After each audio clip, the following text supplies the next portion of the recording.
নিয়ে বসে গেছি। চা কম নিমকি বেশি। তুই ওই মেসে থাকাকালীন কি করতিস একটু গল্প বল। কোন গল্পটা বলবো? ওই যে মাথার কাছে কি কি নিয়ে বসতিস। হ্যাঁ, তো এখনো তো আমি সেরকমই বানিয়েছি। হ্যাঁ, এটা বানিয়ে, হ্যাঁ খাটটা বানিয়েছি ওই জন্য। আমার নিমকি, বিস্কিট এইগুলো সব আমি শুয়ে শুয়ে খাবো, মুখে যাতে আনটা এর খুঁড়ো আছে বাবা। আর কটার সময় খেতিস রাত? 1:30, 2টো, 2:30, 3টের সময় আমি নিমকি, চানাচুর এগুলোই খাই আসলে। খেয়ে কি গতরটা কি করেছিস? কতটা ঠিক আছে, এখন ফিট। নিমকির মতন চেহারায় না, উপরে সরু নিচে সরু মাঝখানটা মোটা।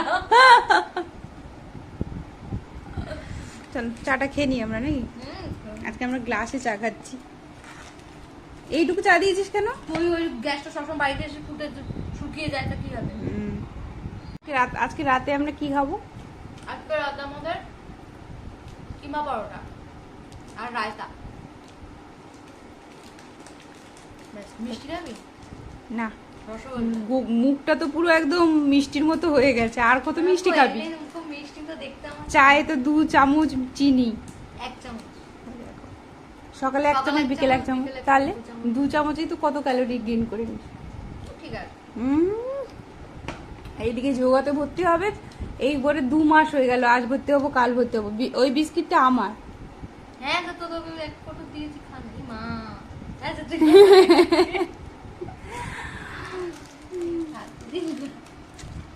গুড ইভিনিং সবাইকে, আবার একটা নতুন ভিডিও নিয়ে চলে এসেছি। আর আমার এই নতুন ভিডিওতে সবাইকে স্বাগত। আজকে আগেই শুনলে রাতের মেনু, তো ওটারই প্রিপারেশন করব। চল প্রিপারেশনটা শুরু করে দিই। চিকেন অল্প চিকেনই আছে,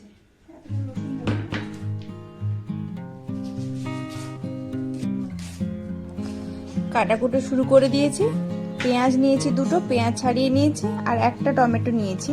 আমার মাংস একদম অল্পই রয়েছে, মানে কি বলো তো, মাংস যখন আসে ওই সলিড পিসগুলো কেউ খেতে চায় না, তাই সলিড পিসগুলো তুলে রাখি। হয় চিলি চিকেন হয়ে যায়, না হলে পকোড়া হয়ে যায়, আর না হলে আজকের এই রেসিপিটা। যাই হোক চলো, আমি অল্প একটু আদা, অল্প একটু রসুন নিয়েছি, রসুনটা ছাড়িয়ে নিচ্ছি, আর আদাটাও ছাড়িয়ে নিয়েছি।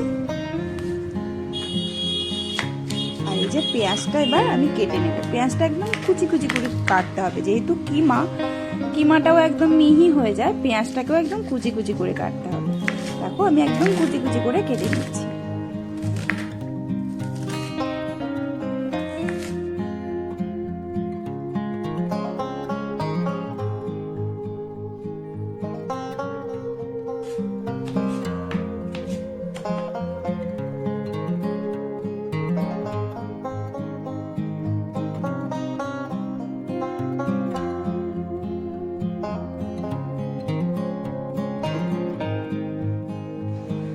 এই দেখো আমার পেঁয়াজ, লঙ্কা, টমেটো মোটামুটি সব কাটা হয়ে গেছে, কুচি করে কেটে নিয়েছি সব। আর ওই যে অল্প একটু আদা রসুন নিয়েছিলাম, ওটা একটু থেতো করে একবার বেটে নিচ্ছি, কিন্তু খসখসে করে বেটে নিচ্ছি।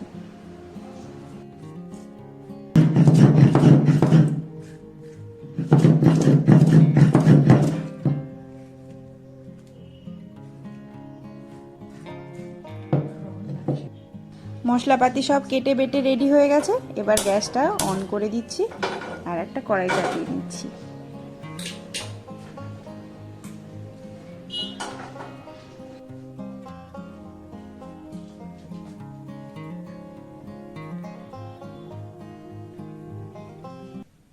সর্ষের তেল অ্যাড করে দিচ্ছি কড়াইতে।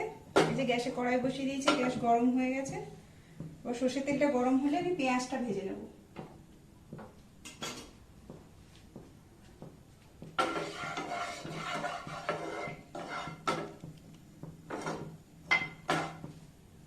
সর্ষের তেলটা একটু গরম হয়ে গেছে, এবার পেঁয়াজ কুচিটা আমি অ্যাড করে দিচ্ছি।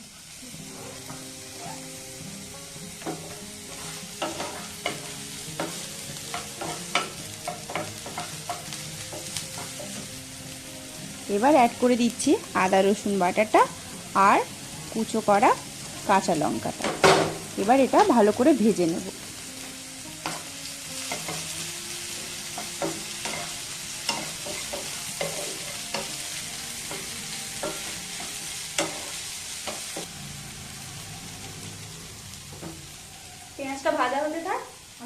কিমাটা করে নেব। আমি গ্রাইন্ডারে কিমাটা করে নেব। সলিড পিস রয়েছে, এটাকে আমি ছোট করে তারপর গ্রাইন্ডারে অ্যাড করে দেবো।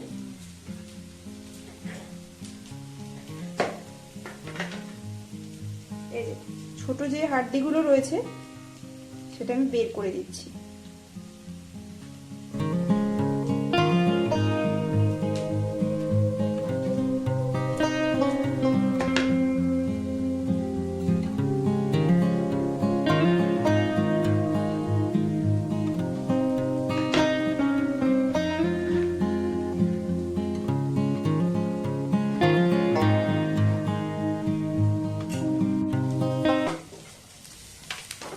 এভাবে টমেটোটা অ্যাড করে দিচ্ছি।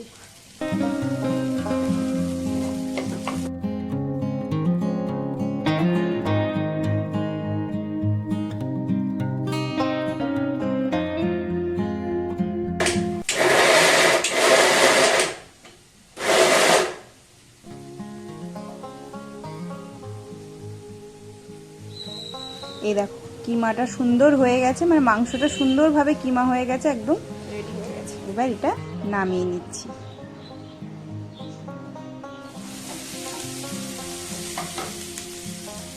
এদিকে দেখো মশলাটা প্রায় ভাজা হয়ে এসছে। এবার অ্যাড করে দিচ্ছি নুন, মানে স্বাদ মতো নুন অ্যাড করে দিচ্ছি, আর অ্যাড করে দিচ্ছি হলুদের গুঁড়ো। এইবার এতে অল্প একটু জিরে গুঁড়ো, ওই 1 চামচ মতো জিরে গুঁড়ো, আর অল্প একটু কাশ্মীরি লঙ্কার গুঁড়ো অ্যাড করছি।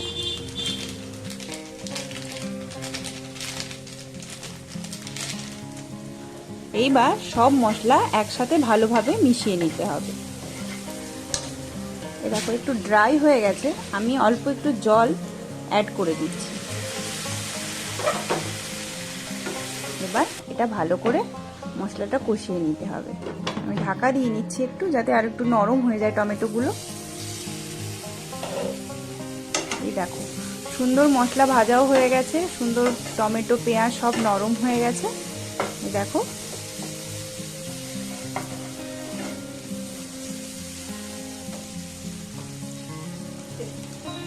এইবার আমি এতে অ্যাড করে দিচ্ছি কিমাটা, মানে মাংসের কিমাটা যেটা গ্রাইন্ড করে রেখেছিলাম।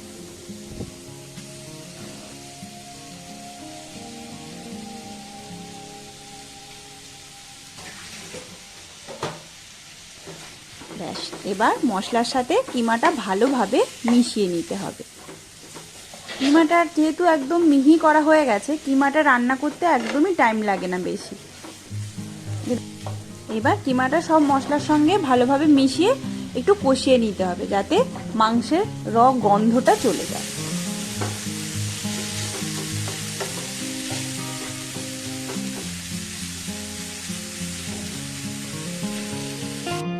এই দেখো আমি প্রায় 10 মিনিট মতো ঢাকা দিয়ে রেখে দিয়েছিলাম। দেখো সাইড থেকে তেল ছাড়তেও শুরু করে দিয়েছে, ভালোভাবে কষানো হয়ে গেছে। এবার ঢাকা খুলে আরও 5 মিনিট আমি একটু কষিয়ে নিচ্ছি। কালার দেখেই বুঝতে পারছো মাংসটা প্রায় হয়ে এসছে।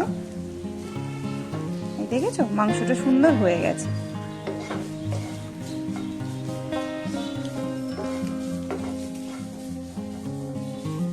এটা কষানো হয়ে গেছে, এবার এটা ঢাকা দিয়ে বন্ধ করে দিচ্ছি। ধনেপাতা দিলে খুব ভালো হতো, কিন্তু ধনেপাতা নেই। এটা বন্ধ করে দিচ্ছি। চলো এবার আটাটা মেখে নিই।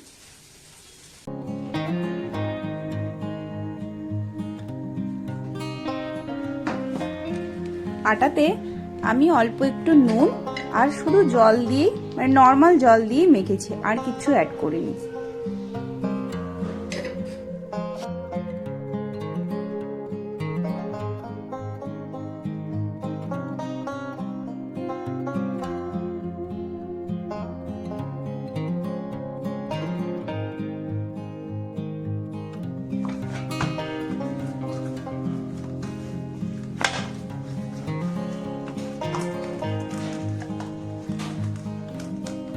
আমার আটা মাখা হয়ে গেছে, দেখো একটু নরম করেই মেখেছি।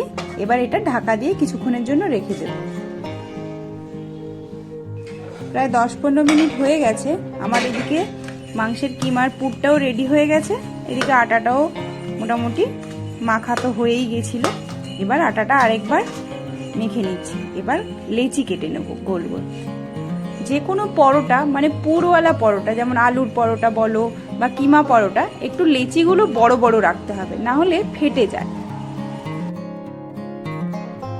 যাই হোক, আমি যটা করব তটা লেচি করে নিয়েছি। এবার এক একটা লেচি এইভাবে সাইড থেকে মানে মাঝখানে গর্ত করে সাইড থেকে পাতলা করে ভেতরে পুরটা ভরে নিতে হবে। আমি একটু বেশিই পুর দিচ্ছি, যে যার পরিমাণ মতো পুর দেবে। আমার একটু পুর বেশিওয়ালাই ভালো লাগে। আলুর পরোটা হলেও আমি একটু বেশি পুর দিই, সে ফেটে গেলে অসুবিধে নেই, হালকা হালকা পরোটা ফাটলে তাতে কোনো অসুবিধে নেই। কিন্তু ভেতরে একটু পুর বেশি থাকলে খেতে বেশি ভালো হয়, মানে ভালো লাগে খেতে। আর এই দেখো, মুখটা এইভাবে বন্ধ করে নিচ্ছি, তারপর আবার একটু হালকা হাতে গোল করে নিচ্ছি। এইভাবে সব কটা ভরে নিয়েছি। এবার শুকনো আটা দিয়ে আমি বেলে নেব। যে কোনো পুরওয়ালা পরোটা বেলার আগে এইভাবে হাত দিয়ে ঠেসে ঠেসে, হালকা হাতে ঠেসে ঠেসে একটু বড় করে নিতে হবে, তারপর বেলতে হবে, দিলে পরোটাটা ফাটে না। এই দেখো, এইভাবে গোল গোল করে বেলে নেব। তবে অন্যান্য রুটির থেকে এই পরোটা কিন্তু একটু মোটাই হবে, বেশি পাতলা করতে গেলে সব পুর বেরিয়ে যাবে।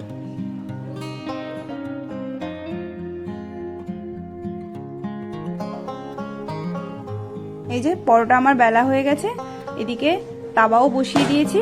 তাওয়াটা গরম হয়ে গেছে, তাতে আমি কোনো কিছু তেল বাটার ঘি না দিয়ে আগে সেঁকে নেব। 2 পিঠ আগে ভালোভাবে সেঁকে নেব। এই পিঠটা হতে থাক, বাকিগুলো আস্তে আস্তে বেলে নিই।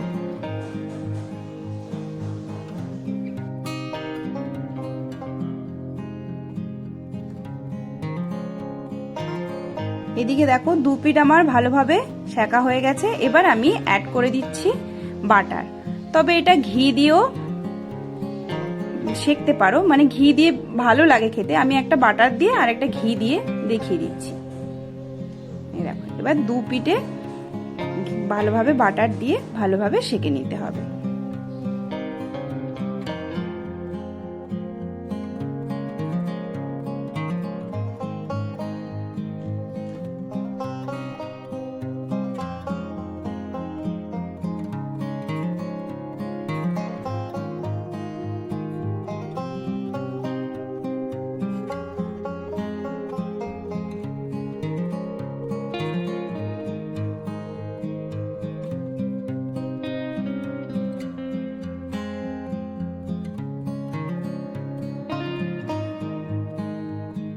এই দেখো, আমার সুন্দর ভাজা হয়ে গেছে। এবার তুলে রাখছি। এবার আরেকটা এভাবে ভেজে নেব।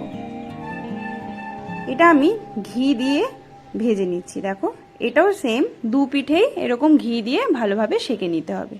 একটু সাইডটা ঠেসে ঠেসে সেঁকলে ভেতরটাও সুন্দরভাবে কুকড হয়ে যায় আর একটু মচমচেও খেতে লাগে। তোমরা আমার এই ট্রিক্সটা দিয়ে বেললে দেখবে ভেতরের পুর কোনো কিছুই বেরোবে না। মানে আগে তোমরা হাত দিয়ে চেপে চেপে একটু বড় করে নেবে, তারপর বেলবে, তাহলে আর ফাটার চান্স থাকে না। চলো, আমি সব কটা এবার ভেজে নিই।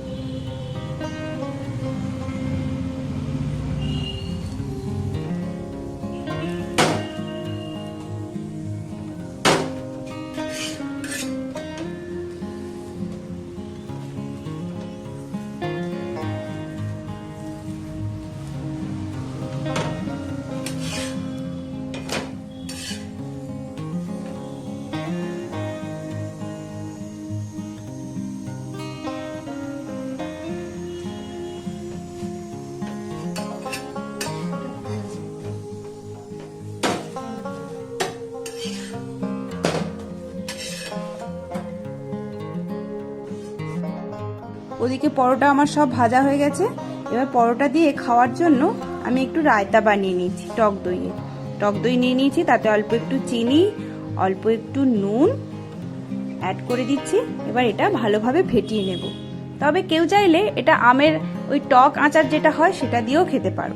তবে এই পুরওয়ালা পরোটা তরকারির সঙ্গে আমি তো ভালো খাই না। এবার কেউ চাইলে একটু মাখা মাখা কিছু তরকারি করে নিতেও পারো, তবে এই রায়তা দিয়ে বেশি ভালো লাগে খেতে।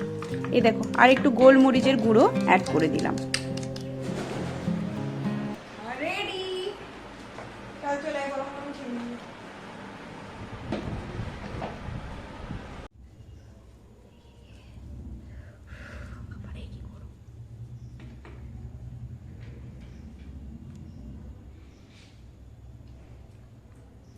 কেমন হয়েছে খেতে? খুব ভালো হয়েছে। একটু সস হলেও ভালো লাগবে, টমেটো সস। নিয়ে আসবো? নিয়ে শেষ হয়ে গেল। খা তুই। ভালো হয়েছে তো? সুন্দর হলো। এবার আমি একটু টেস্ট করে দেখি।